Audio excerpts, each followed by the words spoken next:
Boa noite, meu nome é Luiz Pereira e é com bastante prazer que mais uma vez eu venho aqui nesse espaço virtual para trazer algumas reflexões sobre o livro Caminho, Verdade e Vida que Emmanuel escreveu através de Chico.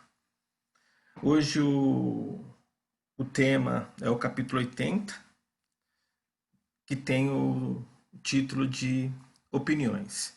Eu vou ler aqui esse capítulo para a gente depois fazer essas reflexões.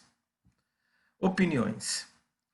Ai de vós, quando todos os homens de vós disserem bem, porque assim faziam seus pais aos falsos profetas.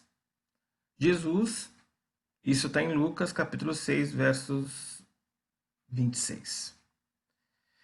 Indubitavelmente, muitas pessoas existem de parecer estimável, às quais podemos recorrer nos momentos oportunos, mas que ninguém despreze a opinião da própria consciência, porquanto a voz de Deus, comumente, nos esclarecerá nesse santuário divino.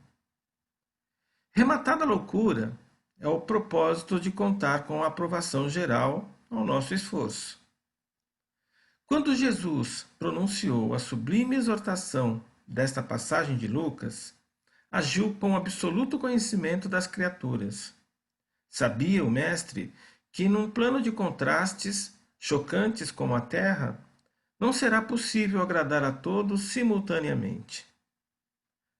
O homem da verdade será compreendido apenas em tempo adequado pelos espíritos que se fizerem verdadeiros. O prudente não receberá aplauso dos imprudentes. O mestre, em sua época, não reuniu as simpatias comuns.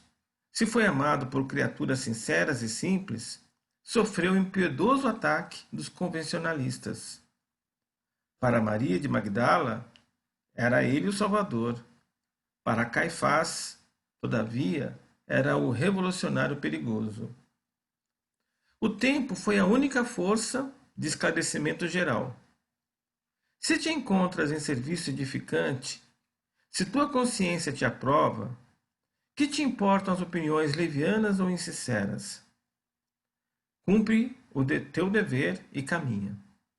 Examina o material dos ignorantes e caluniadores como proveitosa advertência e recorda-te de que não é possível conciliar o dever com a leviandade, nem a verdade com a mentira.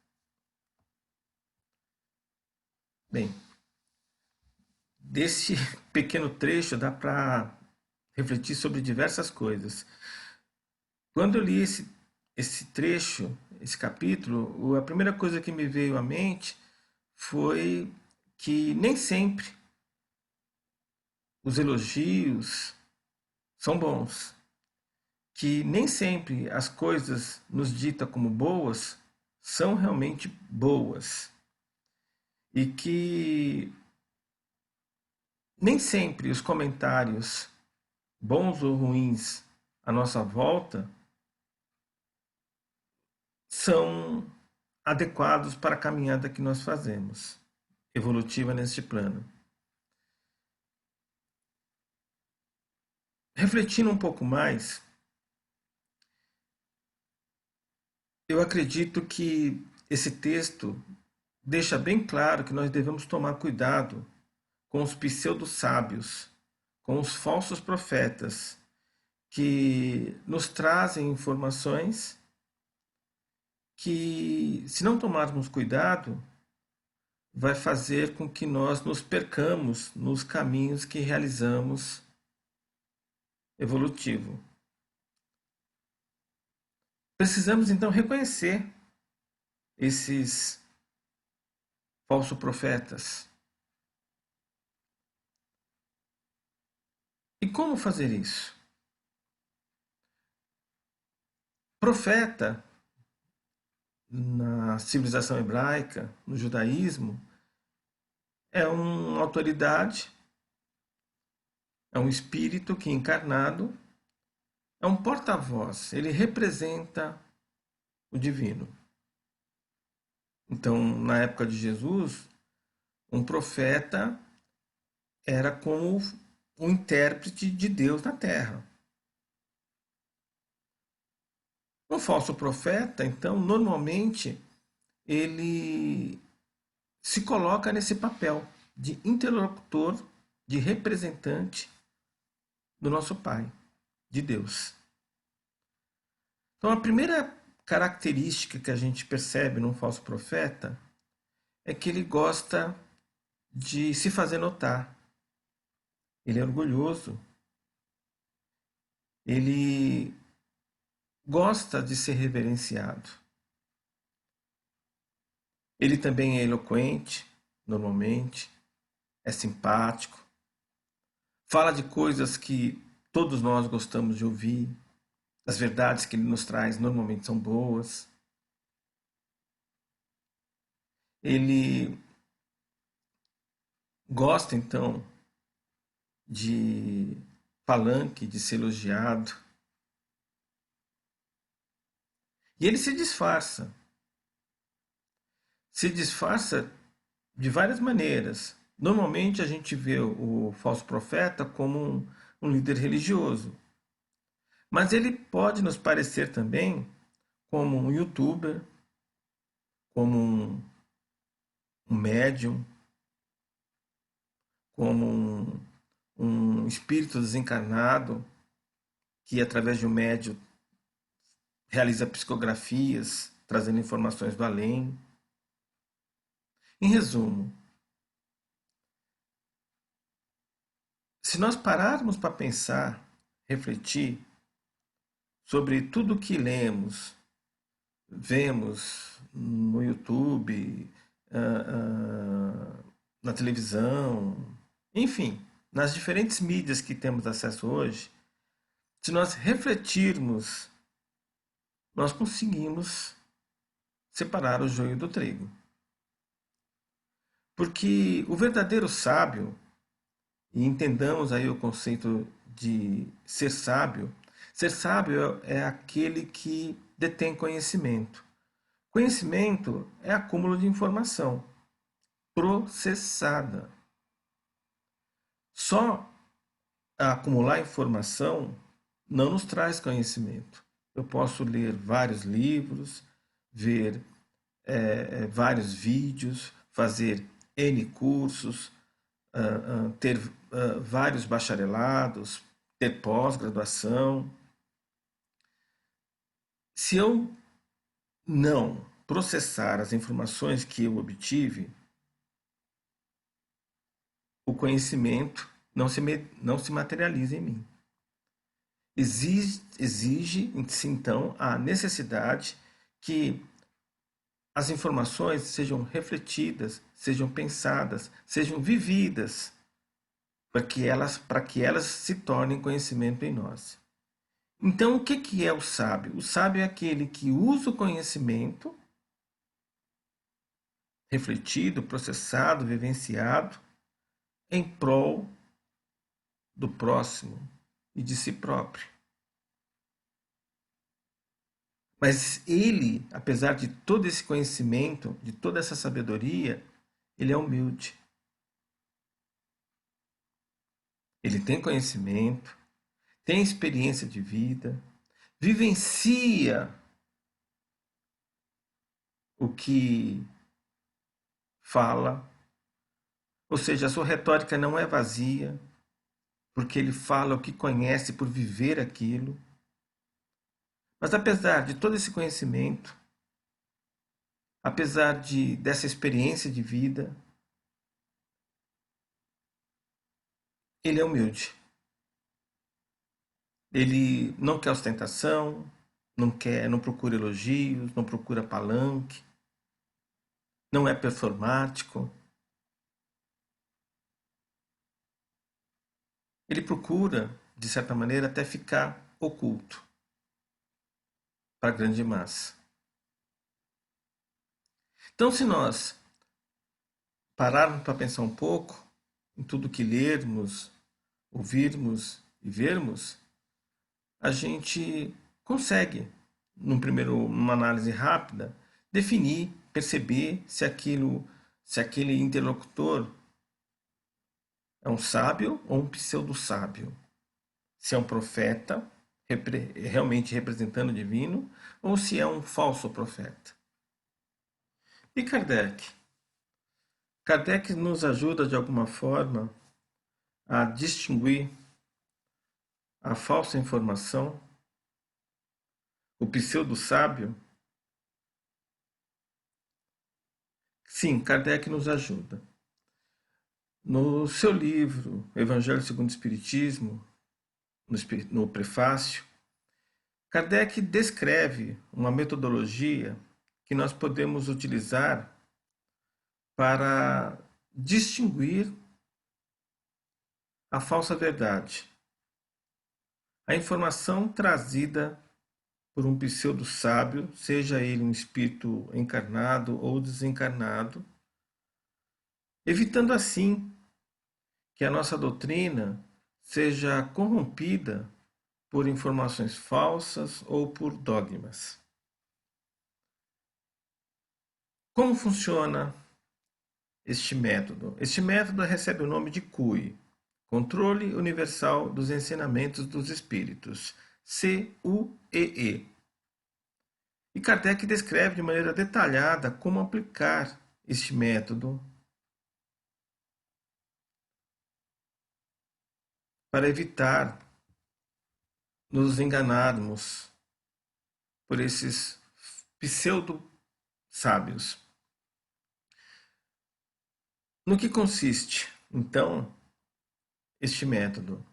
Consiste em verificar se toda a informação trazida, não importa a maneira, se por psicografia, se por psicossofonia, não importa. A forma como a informação foi trazida. O que importa é se essa informação pode ser verificada por outras fontes mediúnicas que desconheçam a fonte que nos trouxe a informação. Essas fontes mediúnicas devem ser de outros locais, se possível de outros países, de outras culturas, até de outras religiões, porque não existem só médiums na nossa doutrina. Essa verificação por múltiplas fontes seria então a forma que a nossa doutrina pode crescer em conhecimento sem dogmatismos, sem informações errôneas. Kardec ainda nos traz a dica para que façamos com que, verifiquemos que as informações trazidas sejam sempre compatíveis com a filosofia, com a ciência e que sejam lógicas. Ou seja, Kardec deixa claro aí que a nossa doutrina, para nos religar com o divino, tem que estar baseada na filosofia, na lógica, e tem que concordar com a ciência. Ou seja, para uma informação, em resumo, trazida por um espírito encarnado ou desencarnado, só pode ser incluída a nossa doutrina se respeitar a filosofia, a lógica, a ciência e o método CUI poder ser aplicado.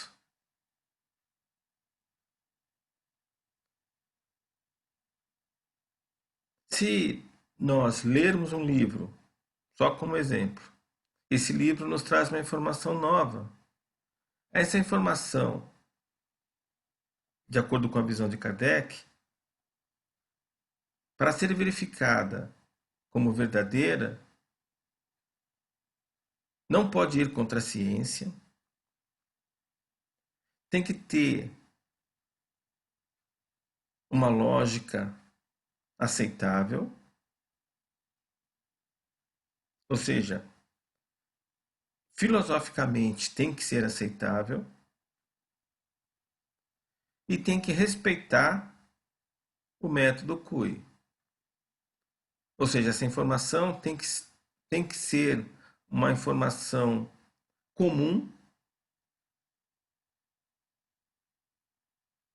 não só para a nossa doutrina, mas as demais religiões, os demais cultos ao divino, têm que compartilhar essa informação conosco. Tem que ser uma informação comum. A verdade é única e não é só para nós, então ela tem que ser uma verdade universal. Deve então ser conhecida pelas demais religiões.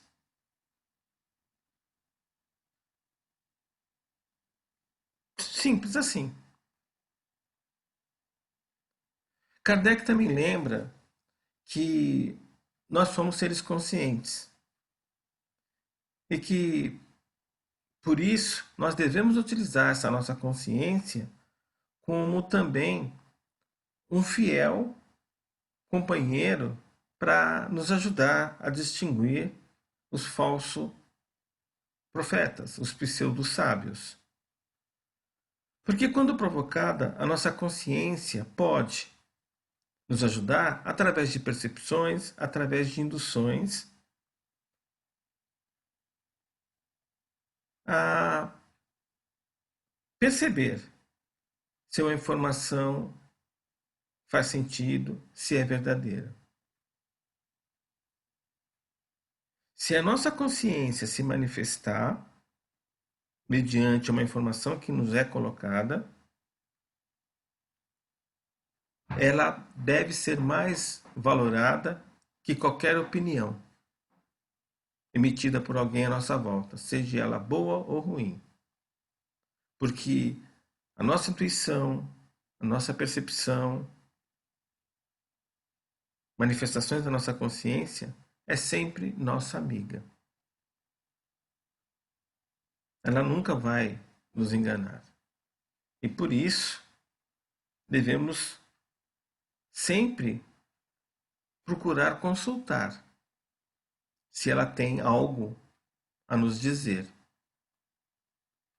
E a nossa consciência sempre se manifesta dessa forma, através da intuição, através de uma percepção. Porque a verdade, na verdade, é única. É redundante, mas é fato. A verdade verdadeira é única. A compreensão que nós temos dessa verdade é que é relativa. Mas como Jesus nos pediu, nos aconselhou a viver em verdade, mesmo que a verdade não seja doce, num primeiro momento, não seja algo agradável, num primeiro momento, a verdade sempre é melhor que uma mentira. A verdade às vezes dói, a verdade às vezes nos agride, a verdade às vezes nos incomoda, mas a verdade é sempre melhor do que viver em mentira. E quando eu falo em verdade, eu estou falando uma verdade íntegra, sem meias verdades. Meia verdade é mentira.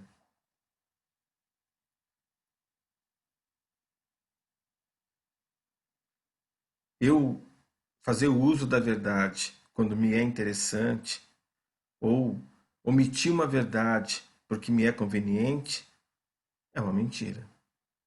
Verdade sempre, viver em verdade. A verdade não compactua com a mentira. O texto está claro isso.